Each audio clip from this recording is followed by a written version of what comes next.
Jam 3 pagi, gadis kecil itu bersembunyi di bawah selimutnya, membaca buku. Tiba-tiba ia mendengar suara aneh di luar jendelanya. Ia berani pergi ke balkon. Sepasang mata muncul di jalan dan bertemu dengan matanya. Kemudian sesosok gelap berdiri. Tubuhnya pasti setinggi bangunan 2 lantai. Ia menyadari bahwa ia telah ditemukan. Jadi ia berjalan lurus ke arah gadis itu. Gadis itu panik dan berlari kembali ke tempat tidur. Tetapi tangan besar itu datang tepat melalui jendela dan meraihnya. Dia meraih gadis itu dan lari dengan gadis itu dalam pelukannya. Dia sangat cepat dan penyamaran yang cukup bagus. Seorang pejalan kaki melintas.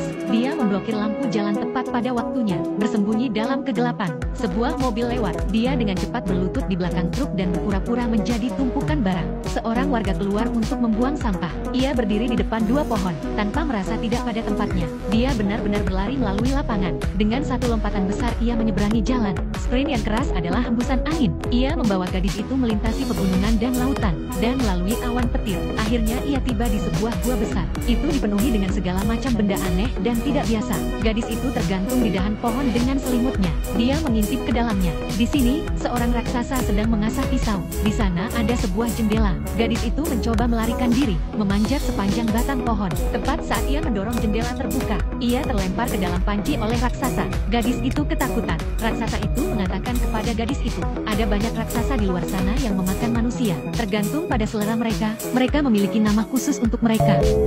Me? You think because I'm a giant that I'm a man gobbling cannibal? Gadis itu bahkan lebih ketakutan. Pria raksasa tua itu menghampirinya dengan wajahnya. Anda berpikir karena saya seorang raksasa.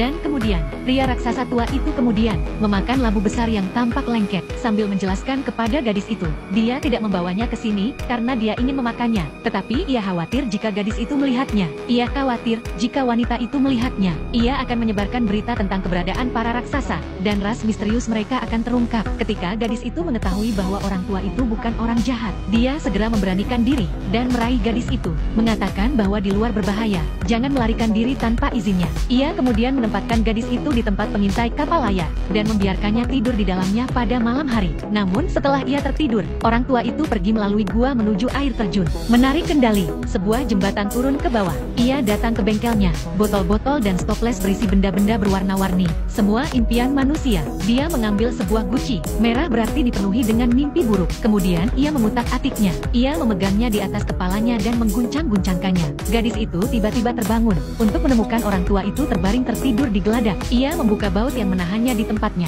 Ia menyodok jendela dengan galak. Gadis itu berhasil melarikan diri, berlari melewati rerumputan yang lebih tinggi dari dirinya. Tiba-tiba sebuah tangan besar menerobos bumi dan menghalangi jalan gadis itu. Gadis itu berteriak minta tolong, tetapi orang tua raksasa yang tidak jauh dari sana memilih untuk duduk diam saja. Gadis itu tertangkap tinggi di udara. Saat berikutnya dia akan jatuh ke dalam mulut jurang. Ketika gadis itu terbangun lagi untuk menemukan dirinya duduk di menara pengawas dalam keadaan utuh, ternyata orang tua itu baru saja menanamkan mimpi buruk dalam dirinya untuk mencegahnya melarikan diri. Ia telah menanamkan mimpi buruk dalam dirinya. Di pagi hari, orang tua itu sedang minum minuman hijau. Gadis itu menyadari bahwa gelembung-gelembung di dalamnya mengarah ke bawah. Dia belum pernah melihat minuman bersoda yang aneh seperti itu. Jika gelembung ke atas membuat Anda bersendawa, Nama.